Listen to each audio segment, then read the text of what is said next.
नमस्कार आपनालोक सकलोके पुनर्बार स्वागतम नाजमाई मजिद बंधुসকল लगते चाওক আজি सन्धियार 7টা गुरुत्वपूर्ण खबर।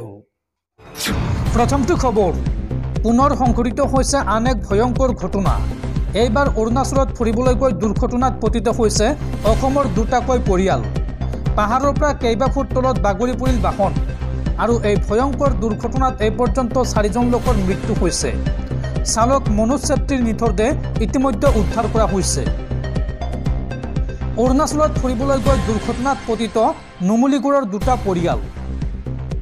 এই দুৰ্ঘটনাত 4জনকৈ লোকৰ মৃত্যু হোৱাৰ সন্দেহ প্ৰকাশ কৰা হৈছে। দুৰ্ঘটনাত প্ৰাণ হেৰুওৱা চালক মনোজ চেত্ৰীৰ মৃতদেহ ইতিমধ্যে উদ্ধাৰ কৰা হৈছে।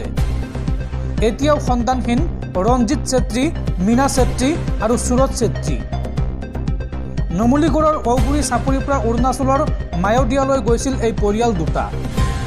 এখন 4চকীয়া বাহনত এটি কণমানি সহ 6জনকৈ লগ গৈছিল ফুৰিবলৈ আৰু অৰুণাচলৰ ৰয়িঙৰ পাহাৰৰ পৰা কেইবা ফুট তলত বাগৰি পৰিল এই বাহনখন আৰু ইতিমধ্যে 2জনকৈ লোকক সংকটজনক অৱস্থাত উদ্ধাৰ কৰি এমচিএইচলৈ প্ৰেৰণ কৰা হৈছে আৰু বৰ্তমানো নিৰুদ্দিষ্ট লোকসকলক বিচাৰি অভিযান অব্যাহত আছে।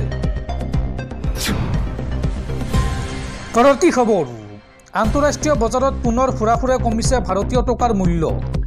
অব্যাহত আছে আমেৰিকান ডলাৰৰ বিপৰীতে ভাৰতীয় টকাৰ মূল্যৰ পতন আৰু সোমবাৰে পুনৰ 22 পইচা হ্ৰাসেৰে ডলাৰৰ বিপৰীতে ভাৰতীয় টকাৰ মূল্য হৈ গৈ 86 টকা 44 পইচা।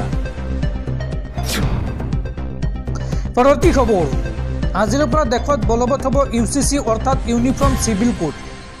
উত্তৰাখণ্ডত আজিৰ পৰা প্ৰযোজ্য হ'ব ইউচিচি আৰু ইউচিচি প্ৰযোজ্য কৰা দেশৰ ভিতৰত প্ৰথমখন ৰাজ্য হিচাপে পৰিগণিত হ'ব উত্তৰাখণ্ড।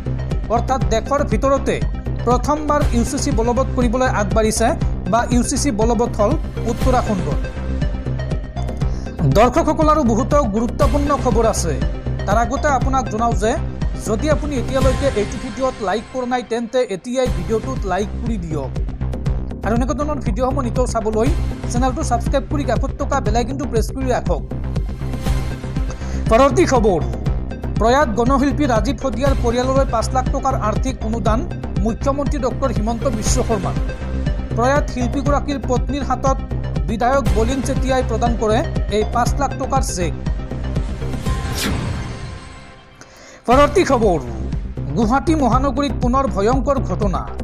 গুৱাহাটী মহানগৰীৰ চানমাৰীত পুনৰ যুৱতীৰ ৰহস্যজনক মৃত্যু। প্ৰেমিকৰ কোঠাত উদ্ধাৰ হৈছে এগৰাকী যুৱতীৰ মৃতদেহ।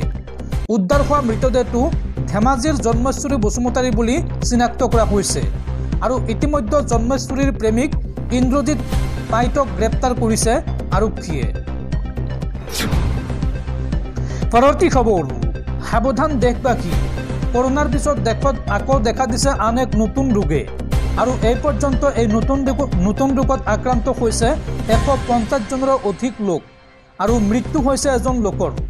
দ্ৰুতগতিত বিয়পিছে জিবিএছ নামৰ এই নতুন ৰোগবিধ আৰু স্বাস্থ্য বিভাগৰ দলে ঘৰে ঘৰে গৈ কৰিছে স্বাস্থ্য পৰীক্ষা। দেশত হঠাৎ নতুন ৰোগ গুইলেনবেৰীৰ প্ৰাদুৰ্ভাৱ। 150জনৰ দেহত পোৱা গৈছে গুইলেনবেৰীৰ লক্ষণ। মহাৰাষ্ট্ৰত গুইলেনবেৰী ৰোগত আক্ৰান্ত হৈ ইতিমধ্যে মৃত্যু হৈছে এজন লোকৰ আৰু সংকটজনক অৱস্থাত আছে 16গৰাকীকৈ ৰোগী। দেশৰ বিভিন্ন প্ৰান্তত ভয়াৱহভাৱে বৃদ্ধি পাইছে এই গুইলেনবেৰী নামৰ নতুন ৰোগবিধ। এই ৰোগৰ লক্ষণ কি চাওঁ আহক।